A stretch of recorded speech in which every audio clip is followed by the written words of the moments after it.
Hey, what's going on? It is Nick Digilio here, and thank you very much for checking out my videos. Subscribe to my YouTube channel. The YouTube videos go up almost daily. I do movie reviews and tell stories and talk about TV and all kinds of really cool stuff and just really fun stuff that I hope you like. And subscribe to my YouTube channel. Tell your friends. Subscribe to my Patreon channel. That's a really important one. Patreon.com/NickDShow. Patreon.com/NickDShow. Go there. You'll get content, videos, some of these and some other ones, and then exclusive content if you become a patron. Become a patron right now. You can pick whatever membership tier that you would like.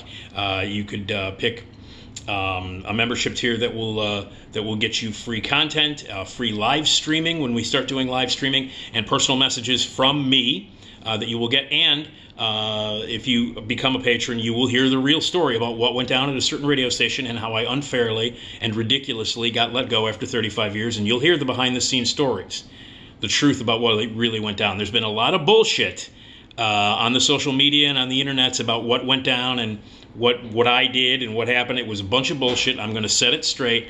And if you want to hear those stories, you got to go to patreon.com/NickDShow and become a patron. And my radio podcast begins. My podcast begins at radiomisfits.com. RadioMisfits.com network is a fantastic network of podcasts run by really cool people, pros, and the podcasts themselves are great, and they're varied. They're all over the place. So many different interests, so many different topics. It's great, and I'm very excited to become a part of the Radio Misfits network starting in about a month, late January. So remember, subscribe to that podcast and listen, and download, subscribe. Okay, so it's Christmas week, okay? We are, 6 days away from Christmas? Yeah, 6 days away from Christmas. And so I thought I would share with you my favorite Christmas and New Year's movies to watch. Now, I have unusual taste, obviously, if you know me at all. You know that I kind of have an unusual taste. So I'm going to give to you some recommendations of movies that I like. Sort of off the beat Christmas movies and off the beat New Year's Eve movies that I think are fun to watch for the holidays and the ones that I really like the most. I'm not going to include stuff like the obvious stuff like your Christmas carols and your It's a Wonderful Life and Christmas Story and Holiday Inn and all the stuff that everybody talks about every year. Some of the stuff, many of these you probably heard of because a lot of people over the years have seeked out other offbeat movies. I will give you my choice for my three favorite Christmas movies and my all-time favorite New Year's movie. So let's start with some Christmas titles. Let's begin with, you know what? I'm one of those people, Die Hard. I think it's a Christmas movie. I absolutely do. I absolutely think it's a Christmas movie, and I know that there's that argument, is it a Christmas movie, isn't it a Christmas movie? Bruce Willis says it isn't. Okay. Yeah, okay, Bruce, star of Red. Okay, cop out. I buy what you have to say. Here's the weird thing, though, for me, because I prefer Die Hard 2, which also is a Christmas movie, which also takes place at Christmas.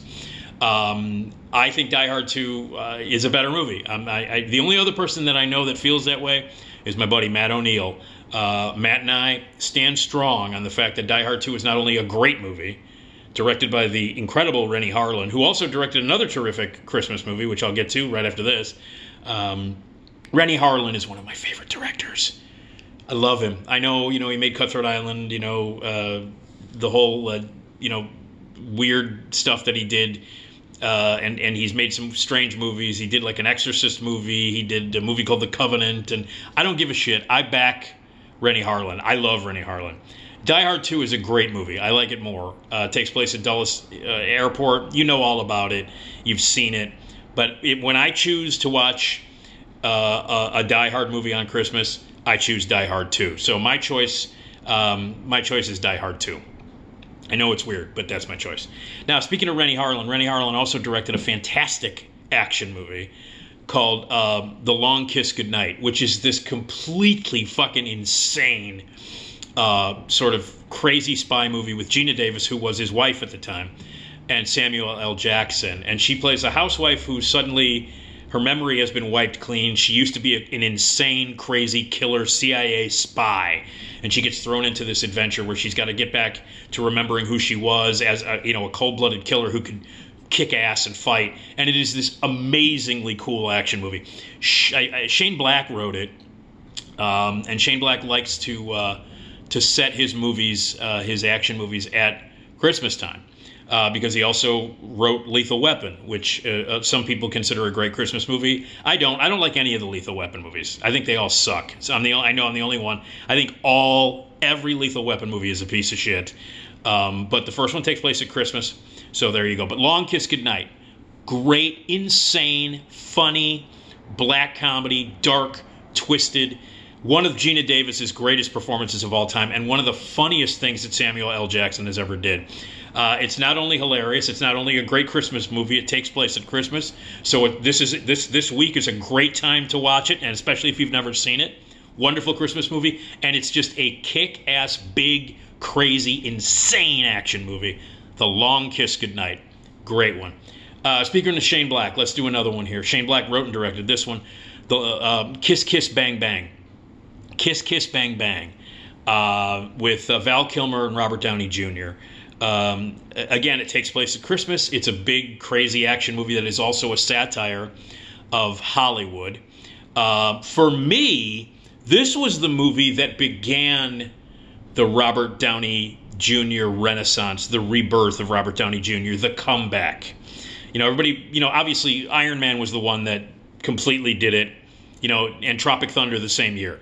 So that was obviously the year that it all, and Robert Downey Jr. cleaned up his act. It's one of the greatest comeback stories of all time, especially because Robert Downey is one of the best actors ever and so incredibly charming. And his story is so inspirational, especially to people who have had issues with, substance abuse or alcoholism or drugs or anything like that. His comeback story is amazing. But I think it started with Kiss Kiss Bang Bang. Kiss Kiss Bang Bang, which is funny as hell. Downey's great in it. Val Kilmer's amazing as a gay private eye. They team up to solve this crazy crime that happens. It's all crazy. Shane Black, lots of action, really funny, and a really accurate, devastating, and hilarious black comedy and satire about Hollywood. And also, fantastic Christmas movie. Kiss Kiss Bang Bang. That's another one of my favorite Christmas movies. Let's see, what else we got? Rare Exports. I don't know if you've ever seen this movie. Rare Exports is this insane film about Santa is evil, a giant evil monster, and the elves are these ugly creatures. It's a horror movie. I saw it on Christmas night. The first time I saw it, I was on Christmas night at the Music Box. It's a foreign film with subtitles. But it's called Rare Exports. It is one of the most original, crazy horror creature monster movies of all time, with a great portrayal of Santa and his elves. And it takes place during Christmas, so very wintry, very weird, and really original and really nuts. If you want to take a risk on it, I love it. It's one of my favorites. And again, that memory I have of seeing Rare Exports at the Music Box on Christmas night, actually one of my favorite Christmas memories of all time. Another great Christmas memory involving the Music Box was the morning after Christmas. I saw The Hateful Eight presented, the roadshow presentation in 70 millimeter at the Music Box. Another great Christmas memory. But anyway, Rare Exports, phenomenal. Let's see, In Bruges, please. Have you not seen In Bruges? Please. Cole Meany and Colin Farrell, two Irish hitmen that are stuck in this town of Bruges. They have to stay there and wait for their assignment to take a hit. It takes place during Christmas. There is a scene where Colin Farrell gets into a fight with a dwarf that is almost worth the price of admission. It's a great movie. It's from the writer and director of Three Billboards, and it's phenomenal. If you've never seen it, it's really hilarious. Some of the best work that Colin Farrell has ever done, and Cole Meany is great. So In Bruges, not only is it a delightfully dark, twisted comedy, thriller, with great performances all the way around, but takes place at Christmas. Great Christmas movie. Let's see. Gremlins. I think Gremlins is a Christmas movie. I do. And in fact, it's one of my favorite Christmas movies. A lot of people go back and forth. Technically, is Gremlins a Christmas movie? Is Die Hard a Christmas movie? I think they're both Christmas movies. And Gremlins is fantastic. Now, I prefer Gremlins 2. That's another weird thing. Like Die Hard, I prefer Die Hard 2. And then with Gremlins, I prefer Gremlins 2. I think a lot of people think Gremlins 2 is better than Gremlins. I think Gremlins 2 is a masterpiece. I think it's maybe the best movie that director Joe Dante has ever made. I think it's the culmination of everything that Joe Dante had ever wanted to do in his crazy mind and to do on screen. It's like a Looney Tunes movie come to life. I love every frame of it. So Gremlins 2 would actually be my choice. But Gremlins, a classic Christmas movie. Christmas Evil. This is a movie that my friend Colin Suter, fellow film critic, turned me on to. This is an insane movie. An insane movie about a guy who has a traumatic experience with Santa Claus as a child and then becomes Santa Claus. It's a crazy serial killer movie. It's one of the weirdest movies ever made, one of the most intensely strange, and really quite incredible. Fiona Apple's dad plays the lead in this movie, the guy who is Santa Claus. And it's called Christmas Evil. I can't recommend this highly enough. If you can check out the Joe Bob Briggs, version of it where he actually does commentary and talks about it, it's pretty amazing. But it is one of the weirdest movies you'll ever see, and I love every minute of it. So there you go. Batman Returns, which is my favorite Batman movie of all time, and I'm including the shitty Christopher Nolan movies and all the other. Do we really need another? I keep seeing trailers for this new Batman movie, The Batman, with Robert Pattinson, whom I love. Do we really need a fucking a dark Batman movie? Really? I mean, haven't we had it up to here with dark Batman movies? Please. I mean, what are we doing here? Batman Returns, not only the best Batman movie ever made, but one of the greatest Christmas movies ever made.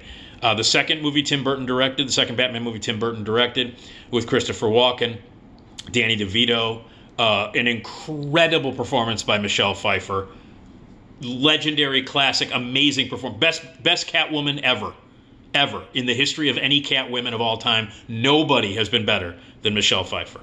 And it's also a fantastic Christmas movie. A lot of people think it's more of a Tim Burton movie than a Batman movie, because it's more in that Tim Burton realm. And I agree. I happen to back Tim Burton. I know a lot of people hate Tim Burton. Fuck that. I love Tim Burton. I fucking love Tim Burton. And I know a lot of people, he's made a few movies that aren't very good. He's made some shitty movies. His last one being Dumbo, which was unwatchable. But I love Tim Burton. Even when people were hating on Tim Burton, like I personally think Charlie and the Chocolate Factory, his version, I think it's better than Willy Wonka. I think it's a better movie. It's much more faithful to Roald Dahl's book, and it doesn't have those stupid, shitty songs. So, anyway. So, Batman Returns. Fantastic Christmas movie. Best Batman movie ever made. And a revelatory performance by the great Michelle Pfeiffer. Seriously. Michelle Pfeiffers. So...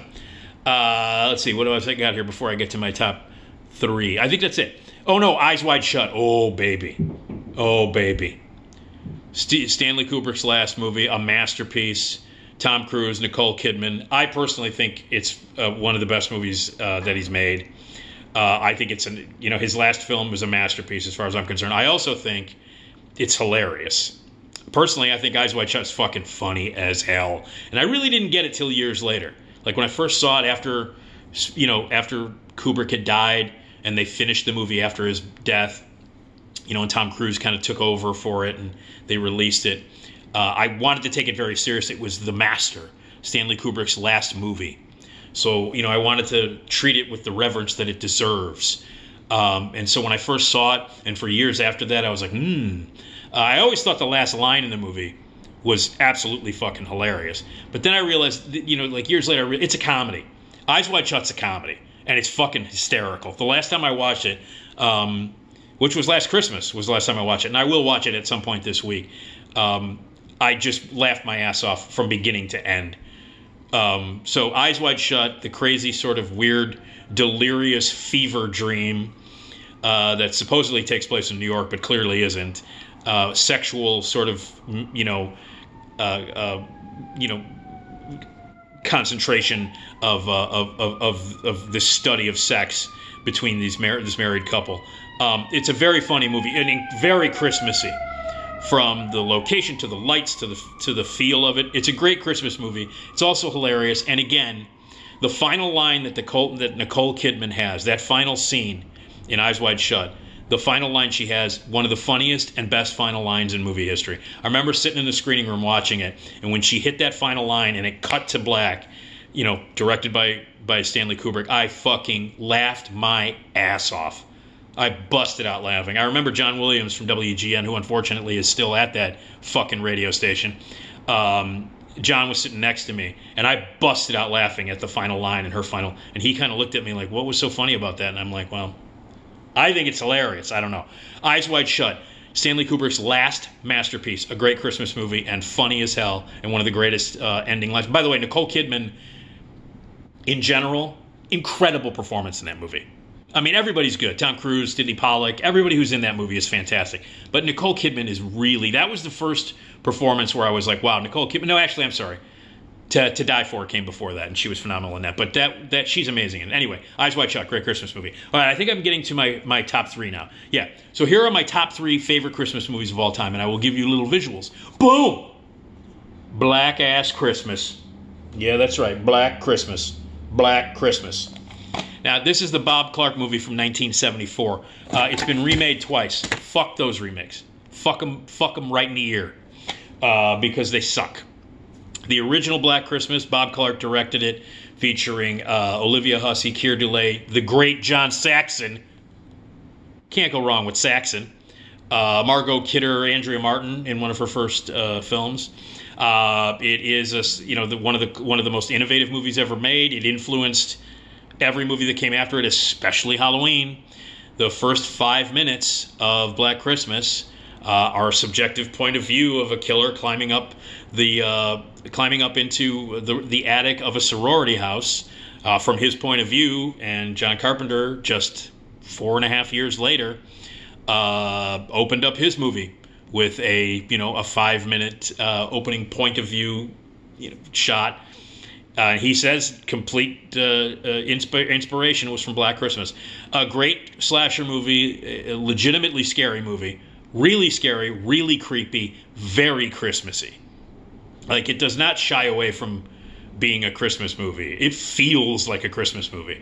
So Black Christmas is my third favorite Christmas movie, and make sure you get the original. And the great thing about it, Bob Clark directed it, and Bob Clark is also the director of A Christmas Story. So here's a guy who made one of the darkest, one of the most twisted, and one of the scariest Christmas movies of all time, and also one of the most beloved and funny Christmas movies ever.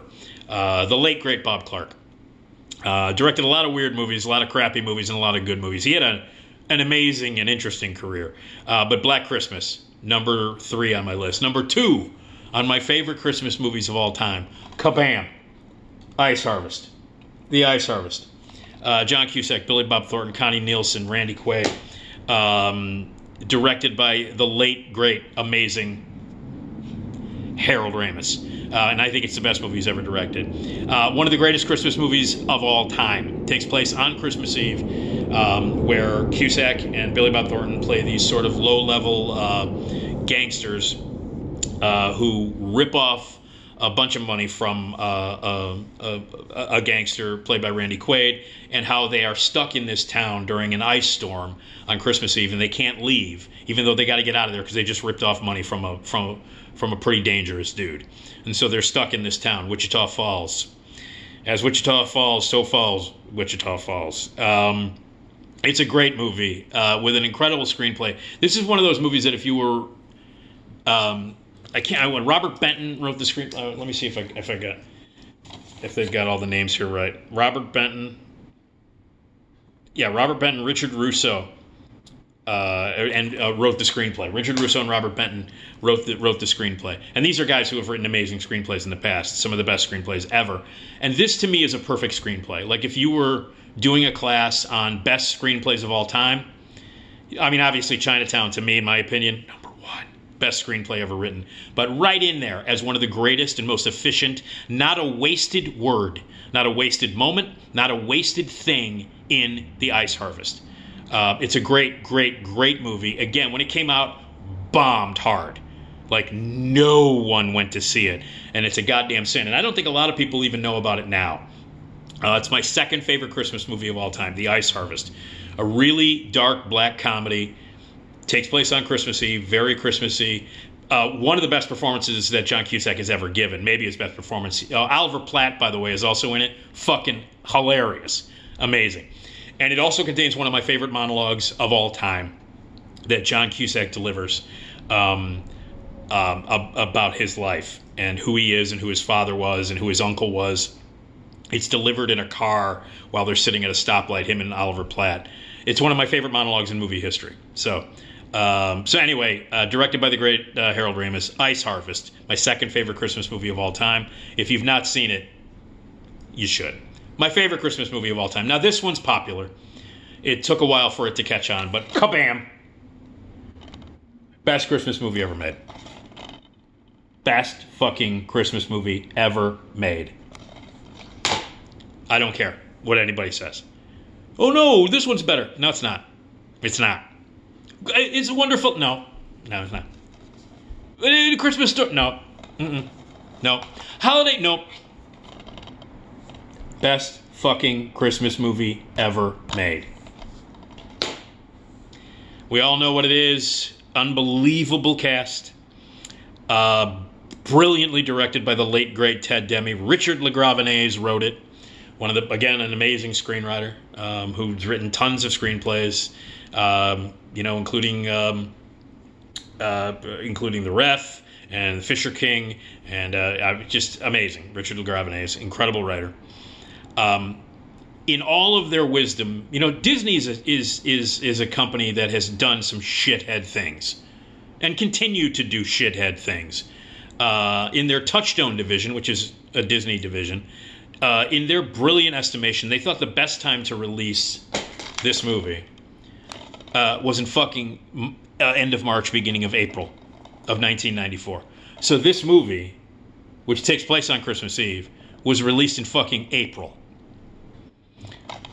It was released at a time when Leary was at sort of the height of his sort of MTV popularity, and when he first did No Cure for Cancer, and he was starting to get a lot of buzz going. This was his first big starring role, and Touchstone dumped it. They dumped it. They didn't release it during Christmas like they should have. There was no marketing campaign. They didn't know what to do with it, and as a result, during its initial box office run, it fucking bombed. Like, nobody went to see it.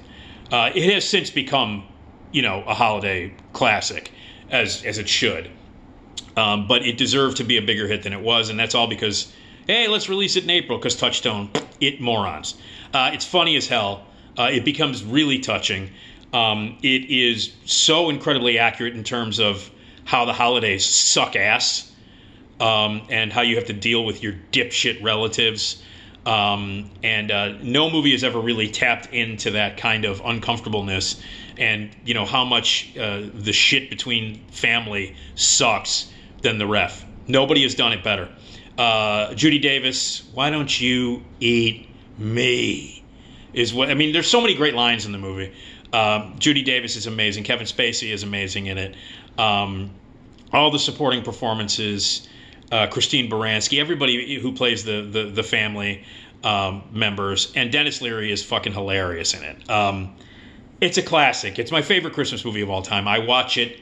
I watch it more than once a year usually, but every Christmas Eve I watch it. That's a personal tradition of mine. On Christmas Eve, I watch The Ref. It's the best Christmas movie ever made. So these are my top 3 Christmas movies right here. You see them? See them? There you go. Those are those are it. Those are the top 3 Christmas movies. My top 3 favorite Christmas movies of all time. All right, so that's what you watch there at Christmas. All right, New Year's. There are New Year's movies you can watch during New Year's Eve. New Year's Eve, obviously, just a week after. And so here are some New Year's movies. Sunset Boulevard. Billy Wilder, masterpiece, one of the greatest movies ever made. Gloria Swanson, William Holden. It kind of doesn't get better than that. If you've not seen it, you have not seen one of the greatest American films ever made. Billy Wilder, by the way, one of the greatest American directors of all time. If you were to look up, and you should, if you've not, look up his, filmography on IMDb. It's astonishing the amount of classic and truly, truly great films that Billy Wilder has made. Sunset Boulevard is one of them. From the structure of the screenplay, told from the point of view of a fucking dead guy, to the performances, to what it was about, to how twisted and beautiful it really is. It's a singular movie. It's a masterpiece, and it's a great movie to watch on New Year's. It's a great New Year's movie. Four Rooms, not a great movie. Four different directors, Allison Anders, I can't remember who the other one was, Quentin Tarantino, and Robert Rodriguez directed these four separate stories. New Year's stories that all take place, New Year's Eve stories, New Year's stories that all take place in one hotel. The common thread is Tim Roth. Some of it is pretty good. I actually like Robert Rodriguez's short film in it the best, and I don't like Robert Rodriguez. I've liked about 3 of his movies, and this is one of them, because I think Robert Rodriguez, for the most part, sucks. But anyway, it takes place on New Year's, and it's kind of a fun movie. Here's a legendary movie, one of my top 5 guy movies of all time. The top 5 guy movies of all time. Diner. Diner takes place after Christmas, but before New Year's, because the wedding that everybody is preparing for, that the characters are preparing for, takes place. It's a New Year's wedding. So the film takes place during that Christmas break, when all the old guy friends come back together, get back together. They used to hang out in Baltimore in a diner. And, you can Mickey Rourke, Steve Guttenberg. This movie is so good, Steve Guttenberg's good in it. That's how good it is. Tim Daly, Kevin Bacon. I know I'm missing other people in it. But Diner is one of the great guy movies of all time. And great New Year's movie. So check out Diner. The Poseidon Adventure, come on now. Legendary New Year's Eve movie. The goddamn boat flips over like right after they do the countdown. Classic Irwin Allen 70s disaster movie. One of the quintessential disaster movies of the 70s. Takes place on New Year's Eve. For a while there, I don't know if they've gone back to do it now. But I know they haven't done it obviously since the pandemic. But the Music Box used to show it so that when they would count down to midnight in the movie, it would actually be midnight in the movie theater of the Music Box. It would be midnight in Chicago when they would count it down in the movie. So, legendary New Year's Eve movie is Poseidon Adventure. The only slasher movie to take place on New Year's Eve is called New Year's Evil. Clever. A terrible movie, but it's an oddity, and it's worth checking out. Mainly because it was at that point where I think slasher movie directors of the 80s, and there were so many stupid fucking slasher movies, they started to run out of holidays. They just started just like any holiday, they would make a horror movie out of it. They made fun of that in Grindhouse. Eli Roth made a trailer for a fake horror movie called Thanksgiving, because it started to get to the point where it was like, any date on the calendar or any holiday became a slasher movie in the early 80s. And those are the movies that were part of my high school. There were 3 types of movies when I was in high school, and they were all shitty. And every weekend when I was in high school, one of these genres would come out on a Friday. And it would be slasher movies or tits and ass movies, teen sex comedies like Porky's and stuff, or Cheech and Chong movies. Those were the most popular movies. Those were the genres of movies that were most popular when I was in high school between 1979 and 1983. Titty movies, teen sex comedies, slasher movies, Cheech and Chong movies. I went to every one of them. And New Year's Evil, if you want to watch it, it's a stupid-ass movie, but it's New Year's Eve. You want to watch a slasher movie? New Year's Eve. And Roz Kelly's in it. She was Pinky Tuscadero or Leather Tuscadero. She was one of the, I think, Tuscaderos. She was banging Fonzie on Happy Days. Red hair. She's really sexy, really cool. She was one of the Tuscaderos, the one that was banging Fonzie on Happy Days. She's in it, and somebody's trying to kill her on New Year's Eve, so it's called New Year's Evil. All right. Couple of great Paul Thomas Anderson movies. Well, that's redundant. Great in Paul Thomas Anderson movie. All I have to say is a Paul Thomas Anderson movie, because they're all fucking great. Licorice Pizza, by the way, best movie of the year, and it's out Christmas. So anyway, he's got a couple of movies that take place on New Year's Eve that have scenes that take place on New Year's Eve, not the whole movie.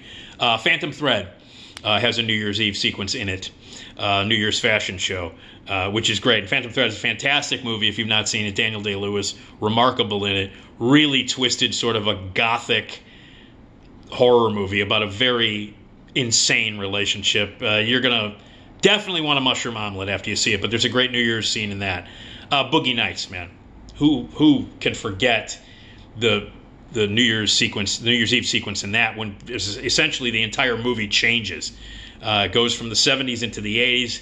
Bill Macy blows his fucking brains out, kills his wife, and then blows his brains out. Happy New Year, everybody. A legendary New Year's Eve scene in those two Paul Thomas Anderson movies, especially Boogie Nights. The Apartment is another, hey, Billy Wilder, another masterpiece. And this is a movie that takes place during that that Christmas week.